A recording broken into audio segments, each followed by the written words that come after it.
এত এত লাইটস ক্যামেরার সামনে অনেকদিন পরে এলাম। প্রায় 7-8 মাস ধরে কাজ করতে পারিনি। বাবা তো ক্যান্সার পেশেন্ট, সবাই হয়তো বা জানেনি। বাবাকে নিয়ে খুব দৌড়াদৌড়িতে ছিলাম, বাবার শরীর খারাপ ছিল। তো এবার কাজটা শুরু করছি। আগের কিছু সিনেমার শ্যুট ছিল যেগুলো সামনে হচ্ছে, বিশেষ করে যে ফখরুল আরেফিন খান ভাইয়ের যেটা নীল যোচনা যে সিনেমাটা ছিল, ওটার আবার আমাদের কিছু রিশ্যুট বাকি রয়ে গিয়েছে, ওটা শুরু করছি।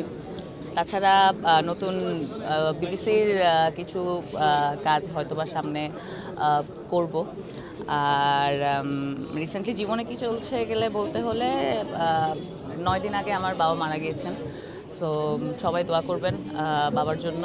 এখন জীবন তো চালাতেই হবে, ওখানে দুঃখ বসে বসে করলে তো হবে না। আমি জানি আমার জীবনের কত বড় জিনিস আমি হারিয়েছি। ঢাকা এলাম, গতকালকেই ঢাকা এলাম। কালকে একটা শ্যুট আছে, ওটার জন্য কাজ যেহেতু করতে হবে। আর বাবা চাইতো বড় নায়িকা হই বা বড় কিছু হই জীবনে। তো এটাই নতুন কাজ সামনে আছে। মোটামুটি 2-3 মাসের মধ্যে আমি কোনো কাজের সাথে যুক্ত ছিলাম না।